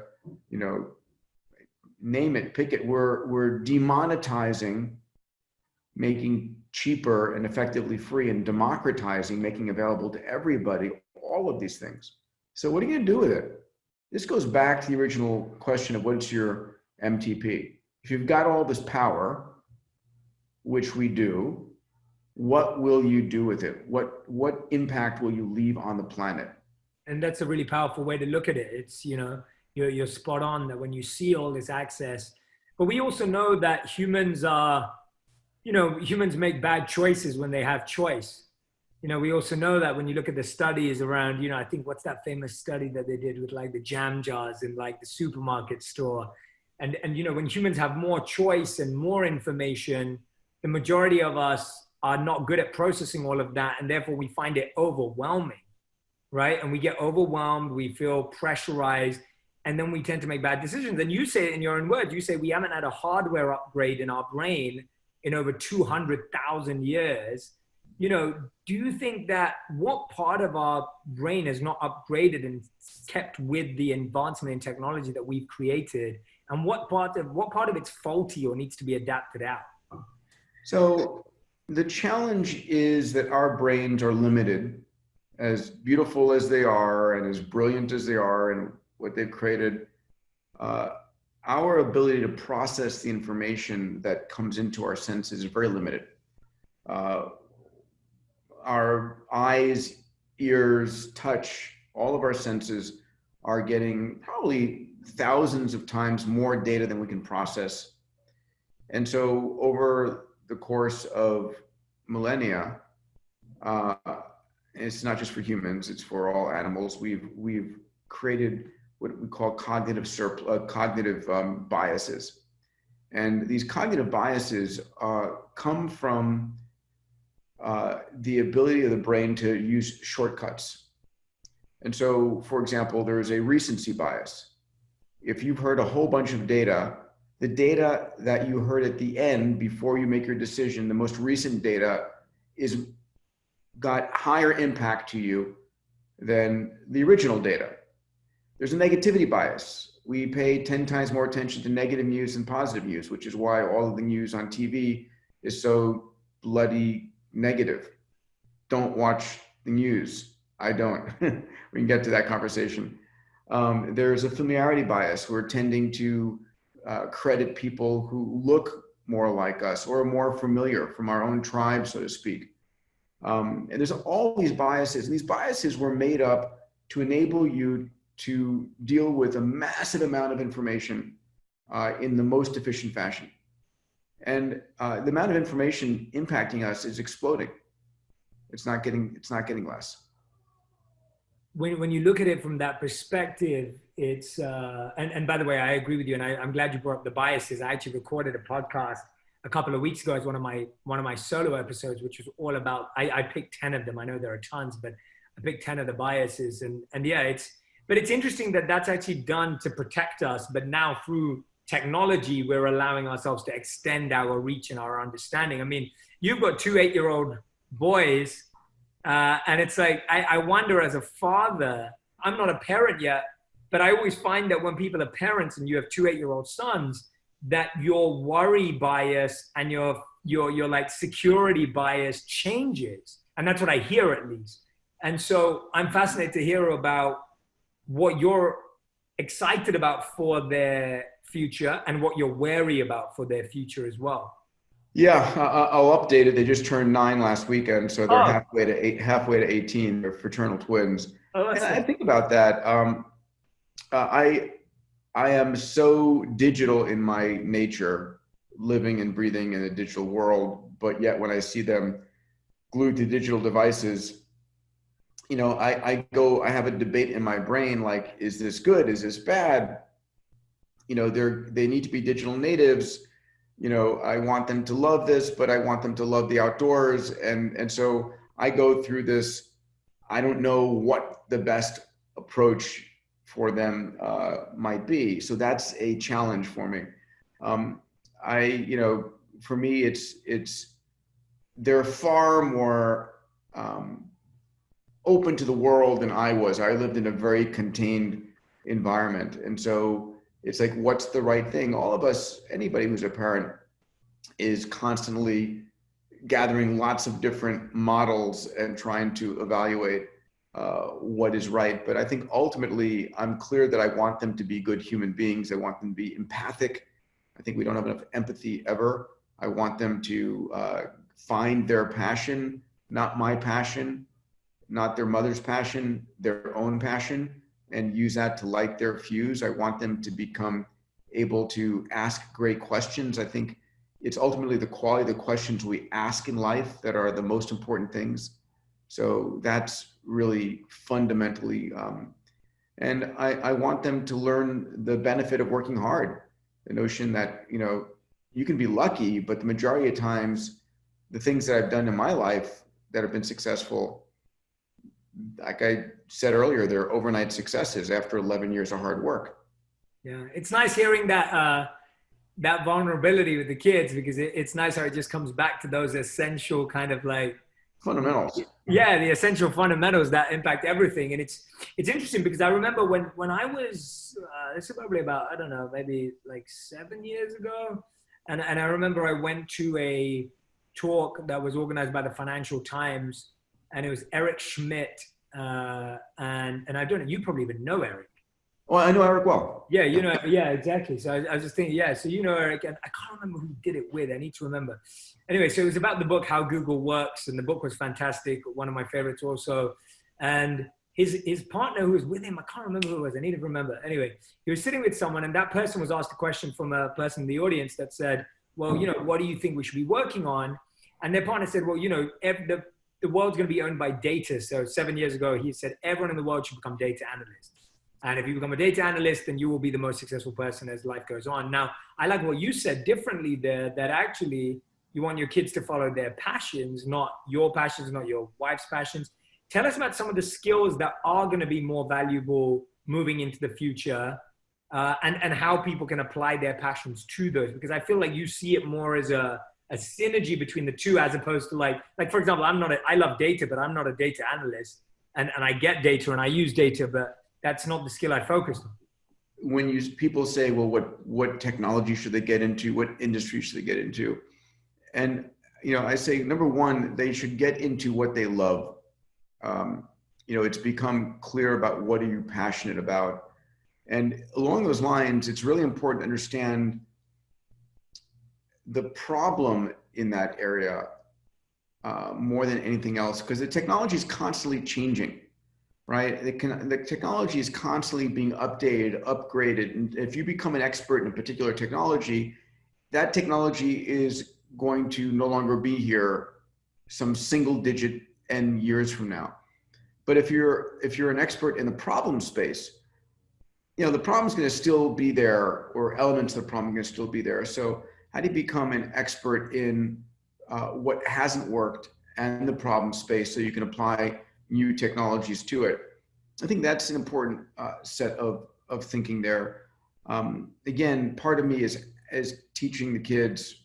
I can't teach them that. It's asking the kids, inspiring the kids to ask great questions, because question asking, we're heading towards a world, Jay, where you're going to be able to know anything you want, anytime you want, anywhere you want. Again, you can ask any question and the data will be there to answer it. I like to use as my example, asking the question, what's the average spectral color of a man's jacket on Madison Avenue? You can ask that question and know the answer, right? Not approximately. There will have been, tens of thousands of cameras imaging people as they walk down, being able to do the spectral analysis. And then you can ask another question like, is there a correlation between any ad campaigns and what people are wearing today? Who knows? But it's, again, if the data is there, if we're living in a world of 1 trillion sensors today, 100 trillion sensors by 2030, these are drones, satellites, forward-looking cameras on augmented reality goggles, cameras and LiDARs on autonomous cars, imaging everything. You can start to ask unusual questions and get unusual answers. Yeah, I've got an unusual question for you. When you talk about, a multi-planetary species, if, let's say, we were able to create a new home and you were one of the first people to go to this new home, what would be the first rule or law that you would set in this new home? And how would you ensure, because and again, I'm assuming, but I guess, how would you ensure that we didn't destroy that new home, or is that inevitable? So that's my interesting, I hope. So those are two different questions. Yes, two questions. Yeah. So the first thing is that the technologies that will bring us to a new home will allow us to continually go to new homes. What I mean by that is, if you think of the earth as a living organism, we'll call her Gaia for the moment. Gaia is about to bud, meaning part of Gaia will break off and become a new organism. And that budding will be some number of human beings, all of our data captured in the global internet, all the languages, knowledge, song, bird song, genomics of every species, Noah's Ark, so to speak. And so I can imagine us budding onto the moon, onto Mars, onto free space colonies like O'Neill colonies. And then as those colonies grow, they will bud again. You know, we have the potential to have trillions of humans out into the cosmos. So the first thing we need to do is make sure that we have, you know, plenty of room for growth. We humans do our best work on the frontier, where it's really a meritocracy, where it's not the color of your skin or what you believe, it's do you do the best work. I'm still cogitating in the back of my mind, what is the first law I would pass? Is it like maximize happiness? Is it I don't know. Do you think moving to another planet is an opportunity to get right what we got wrong? Yeah, I think one of the challenges is it's really hard to start afresh. Yeah. So, you know, there's you know, it used to be that if, you know, in the early American West, for example, you know, 300 years ago, if you did something wrong, if you really screwed up your reputation, you could like move away, pick a new name and start again. Yeah, it ain't gonna happen anymore. Your genetics and your facial pics and profiles chase you every place. And there's no place you can go really and experiment with a new government. It's like, yeah, I got a brand new form of government. I'm gonna take over Santa Monica and try it. That doesn't work. Yeah. So where could you do that? Well, there are two places. The first is that we're gonna see this happen in space. It's gonna be interesting to see when we get off planet.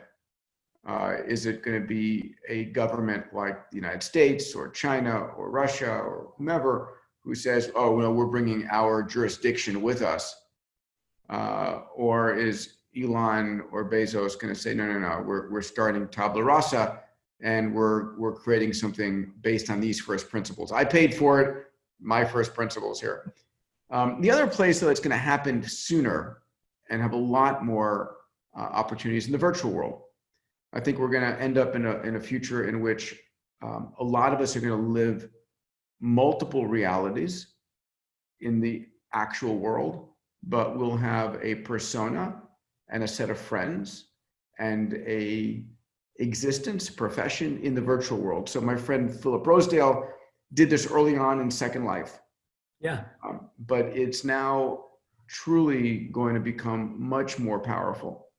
And you will see new forms of government experimented with there. And maybe we'll find out what really works well, new economies. We'll find out.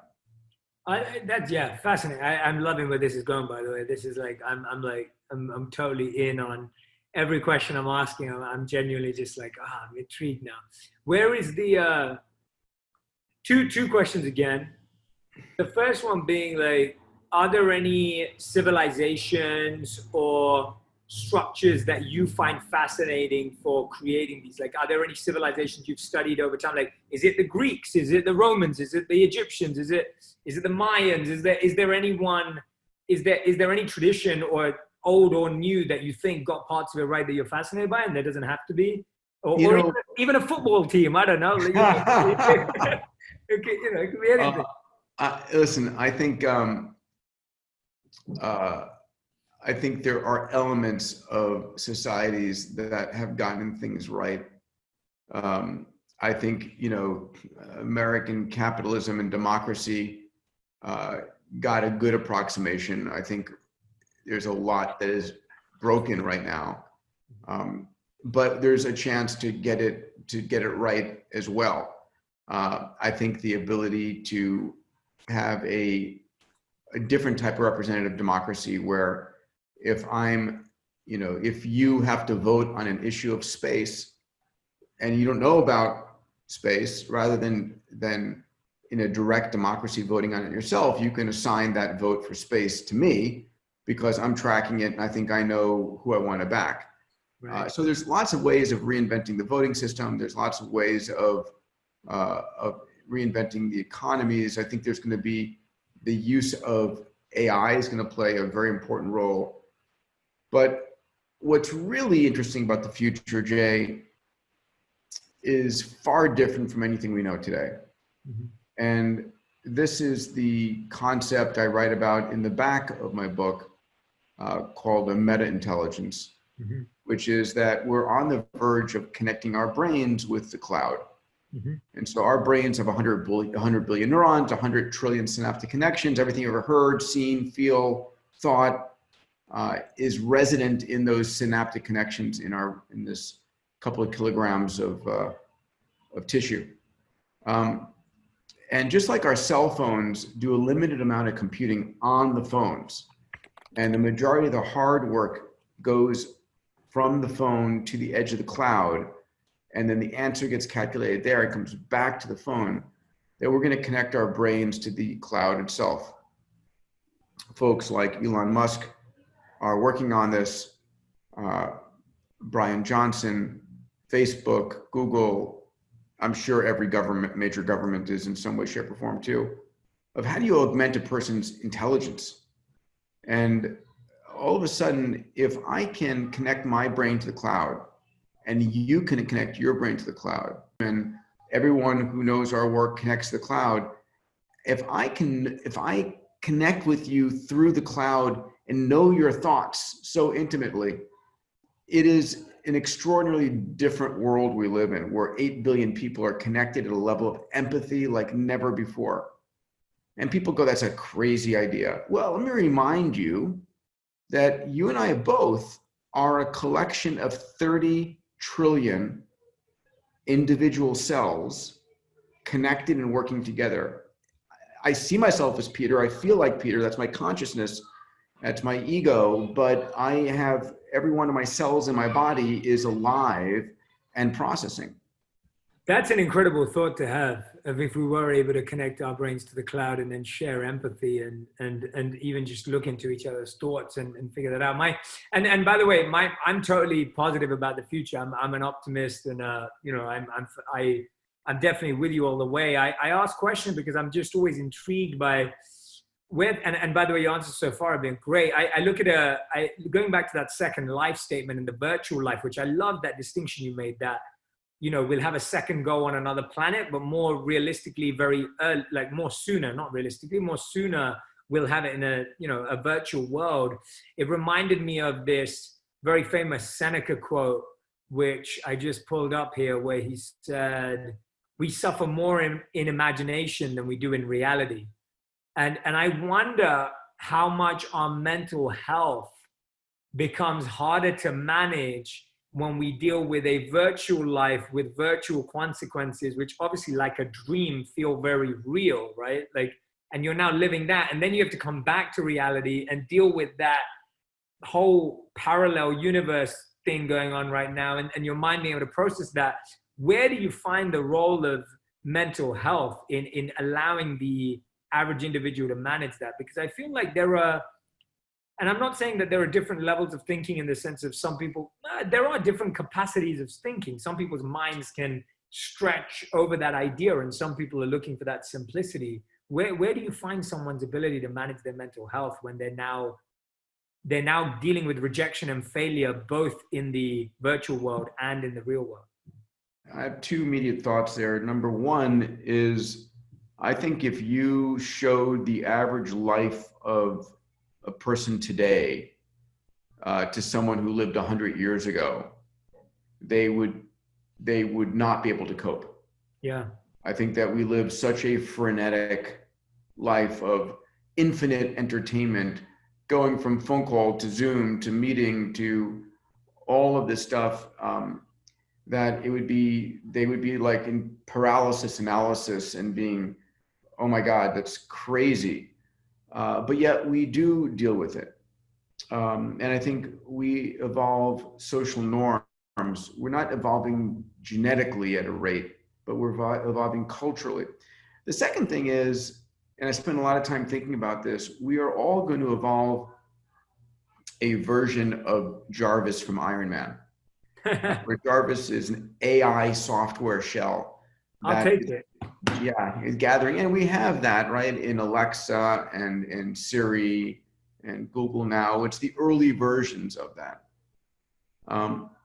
And ultimately, what's going to be happening is that AI software shell is going to be able to help you cope, help you do analysis, help you process things, make choices, and it will make it easier for you. It will be able to answer you like, am I seeing all the data here? Am I being biased by what I most recently heard?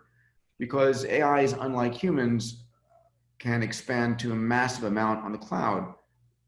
So yeah, I think AI is going to play an important role in who we evolve into. Yeah, no, absolutely. And I love what you do in the book. And I just want to point out to everyone who's listening and watching right now. So what I loved about Peter's book is you'll see here, and I would show it to a camera if we were filming in the studio, but Peter in this section goes through the rebirth of everything. So he talks about the future of shopping, advertising, entertainment, education, healthcare. So I'm only diving into parts of it that I'm fascinated by and asking a lot that isn't even in the book, because I really feel the book so brilliantly covers the industries that are going to change, and whether it's your industry or an industry that's connected to your industry, I think it's highly relevant because you're not going to find the information in here anywhere else. So Peter, with that, let's dive into the health part, because I think health is such a big thing that obviously my community audience cares about. And you talk about making 100 years. Yeah, let me just hit one more thing on mental health. I think it's really, really important here for people, which is our brains are sensitive to what we let into them. Mm-hmm. If you're letting in danger and damage and issues and problems all the time, if you've got the crisis news network, what I call CNN or Fox, I don't have a good acronym for them yet, on all the time and just blasting you with every murder, every problem, every lie, every issue around the planet, then you are going to be just decimated. So one of the things we need to do is be very careful about what we let into our brains. Yeah. It's like you are the average of the 5 people you spend the most time with. You are impacted by the environment you're in, what posters you have on the wall, what content you let in. And so that is such a fundamental, you couldn't pay me enough money to have a lot of the content presented by television and newspapers and magazines. They couldn't pay me to have me absorb it. And I'll just, as an aside, Jay, I started a secret project 3 years ago that we're now just beginning to tell the universe about. It's a project called Future Loop. I built a team around an amazing machine learning scientist, Morgan McDermott, and we built an AI platform that scans all of the news around the world, scientific journals, social media, all the mainstream news and so forth. And it's able to filter the news in a way that's really important. Number one, it can filter the news from a positive sentiment and a future forward sentiment, and look at what are the exponential technologies reinventing whatever industry you're interested in. So you put in shoes or bananas or whatever, and you'll see the future forward news of how that area is being reinvented. The system is able to create an avatar, a digital avatar about anybody, meaning it can create a digital avatar of Elon Musk or myself or Ray Kurzweil, and it can then say to that digital avatar what news is out there that you're most interested in reading. So the system can say, hey, this article is recommended by virtual Ray Kurzweil and upvoted by virtual Peter and virtual Elon. And so you can see the news filtered in that fashion. So for me, it's about really being careful about what I absorb. There's so much extraordinary news out there, but because negative news sells 10 to 1 over positive news, we rarely see it. Totally. When can we start using that? So it's in a free beta right now. If you just go to futureloop.com and register, so many features are going to be added. I love it. It'll be free or some version that will be free for many years to come. So it's meant to be a means for reinventing the news you receive, and very importantly, to shape our mindsets. Futureloop.com. Yeah. I love that. That's awesome. That's such a great idea, right? I think that's absolutely brilliant, because I'm a believer with you. Like I stay informed, but I don't sit there watching the news. Like I think there are multiple ways to be informed and know what's going on without having to sit there in front of a TV. And I like the Crisis News Network acronym. And there's also I was trying to play around with the Fox one you sent, and I thought of fear on Xerox, like almost on copy, or like fear on Xerox. Yeah, fear on something. X is a hard letter to think of words with. But yeah, it's just fear, right? Like scare. And you're right, we stay glued to it. And so yeah, no, at futureloop.com, I love that idea, and I can't wait to play around with it. And I really hope that it develops into something that a lot of people use it. Yeah, take a look and send me your feedback. But I will. Very proud of it, and I'm clear about where we're going. Yeah. There should be a means by which this site helps you predict where the future is going. It is an exponential and abundance mindset. So again, how do you want to shape your mind? Yeah. If you want to shape your mind on constantly being depressed and upset and fearful, yeah, go watch the news. Enjoy. If you want to change your mindset to be an exponential and abundance mindset, a solution-oriented mindset, then you need to choose something else. And that's why we built FutureLoop. Yeah, I think it's great. It's, when I first started making content, what was going viral or spreading was either negative, or it was, like I read an article in the New York Times, and they said, the stuff that goes viral is generally either humorous, like comedic, and we all laugh at it, or it's negative. And I was always fascinated by that's why I was like, could we make wisdom go viral? Because how amazing would it be if people were able to share meaningful, abundant mindset messages? And so when I started out, that was kind of like a hypothesis. I was like, is it possible? And all I've seen, and this is thanks to the community and the audience that's tuned in right now, and anyone who listens or watches this, it's been insane that we've had for 2 years running some of the most viewed videos on social media, or the most listened to podcasts. And it's like, it just shows that we as creators are constantly selling audiences short by choosing the easy thing to put in front of people. And therefore it comes back down to all of us who are responsible for the content we create. Because when I started, people were like, Jay, who's going to watch stuff? I mean, it's not scary. It's not, it's not new negativity, but it's also not like, no one's taking their clothes off. Like, why is this content going to work? And so it's like, it's so interesting to me that I believe that people are more inclined towards these messages if presented in the right way. And so I think Future Loop's going to prove that too. So yeah, I'm excited for sure. So thanks for sharing that with us. And I'm glad we can test it out. I was going to ask this question about health, because you talk about making 100 years old the new 60. I wonder, if you were able to do that, what would you hope people would achieve in that extra 40 years? Because that's what fascinates me the most. To me, I believe it's possible. I'm with you. But it's so, what do you hope people achieve? You mentioned Singularity University earlier. Yeah, love it. And I'm very proud of that. Ray Kurzweil and I co-founded it, him as the chancellor, myself as the co-founder and chairman. And there's a concept called the singularity, which is that, and I write about in The Future is Faster. You think that the world is getting faster for a number of reasons, and the rate at which it's getting faster is itself accelerating. And there's a concept called the singularity, which borrow its name from physics and the black hole, the idea of a singularity, that there is an event horizon. Yep.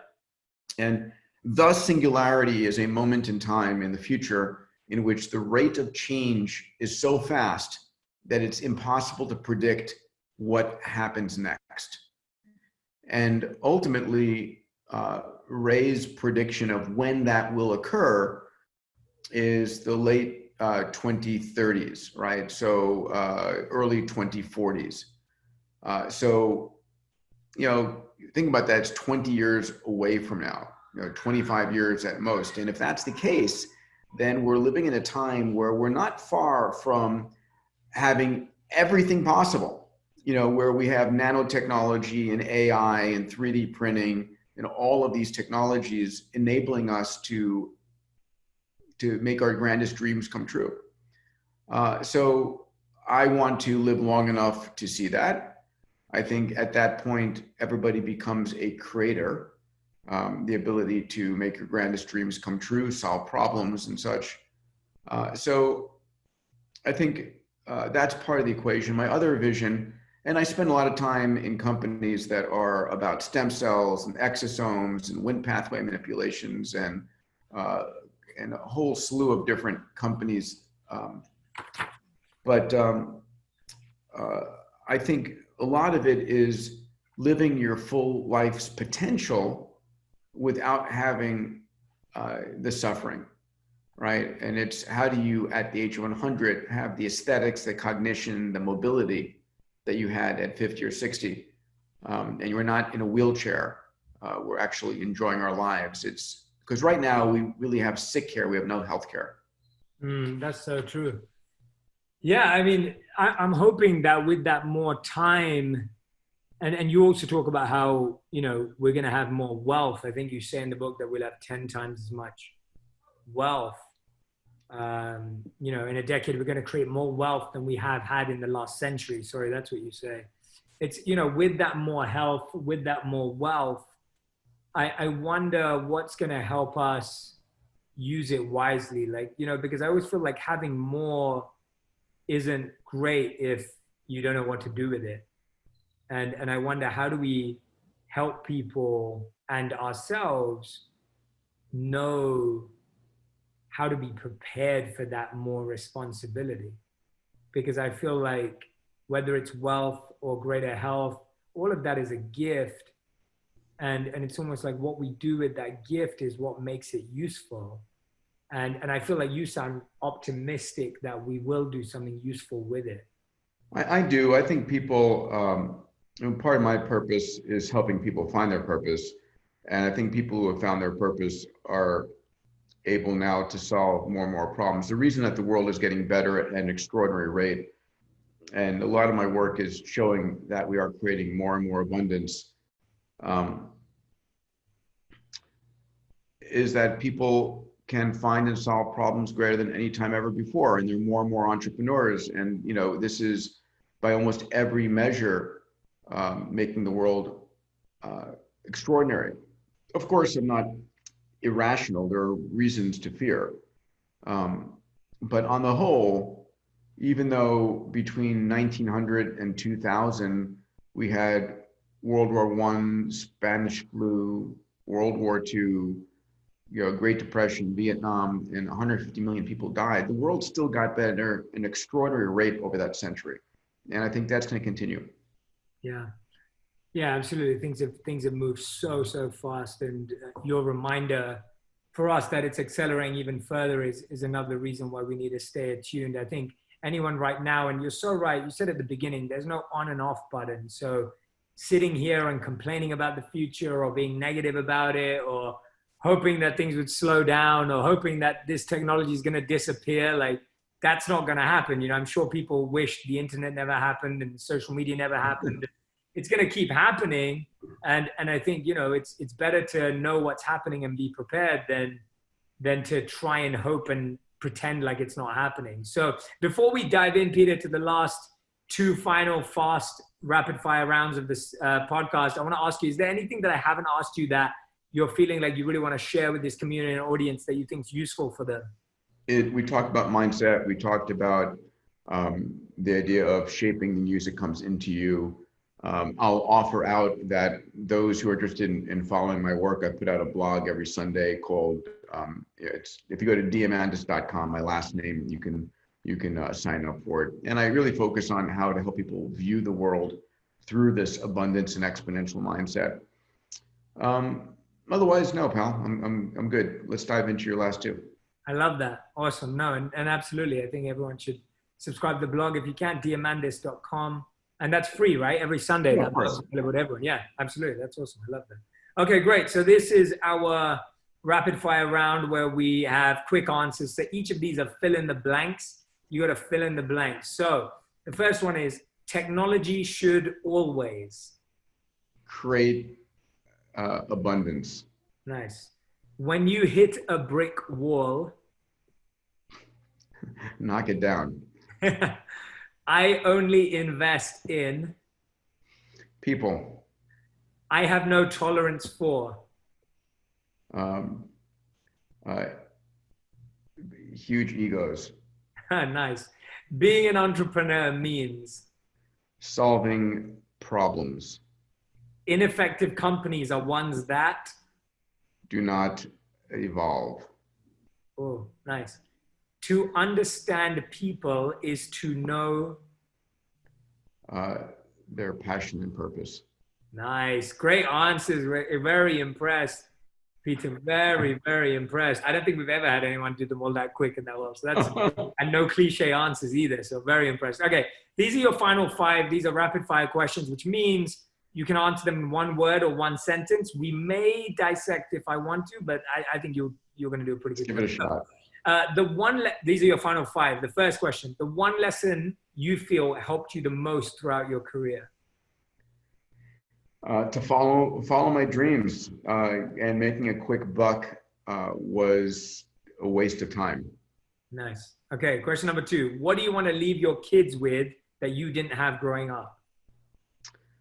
The freedom to pursue whatever they desire in life. Okay. Awesome. This is more generic, not about your second planet. If you could create a law that everyone would have to follow in the world right now, what would it be? Oh, wow.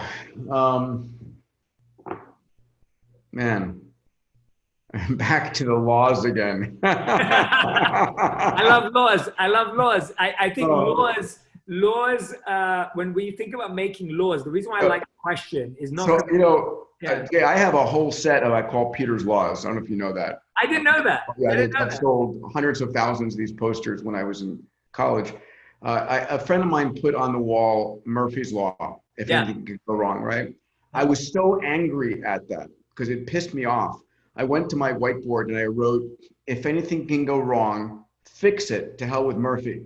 And put Peter's Law. And then it went on from there. When given a choice, take both, start at the top and work your way up. The squeaky wheel gets replaced. No simply means try again one level higher. You know, the best way to predict the future is create it yourself. So I've got like 30 of them. I love that. That's awesome. I love those. We're going to have to see them in the next blog. Google Peter's Laws. You'll see the poster. Yeah. Great. I didn't know that. Yeah, no, laws to me dissect our deepest values. They're the best at telling what we really care about. Okay, good. All right. So we've got a whole list to go there. And okay, 2 more questions left. Number 4, what is something that you know that you think is so right and so true, but other people would disagree with you on? So what is something that you're so I'm clear about it, that the world is getting better on almost every level at an extraordinary rate. Yeah. Interesting. That is something that I think people would debate for a long time, for sure. So yeah, I agree. Good answer. And 5th and final question, what was your biggest lesson from the last 12 months? I think one of my biggest lessons has been the ability to work and grow closer to my team digitally than being physically in person. I had very much a mindset of we have to be together, we have to come to the office and so forth. And it's been pretty damn effective in terms of operating as a virtualized team. Yeah. Yeah. Love that. Thank you. That is Peter Diamandis, everyone. talking about his new book since January. The future is faster than you think. Go and grab a copy. We put the link into the comments and all of the sections with the podcast. I really hope you go grab a copy. Like I said, today was a fascinating one for me because we didn't really follow a script. I just went straight in on stuff that was really, really on my mind about the future.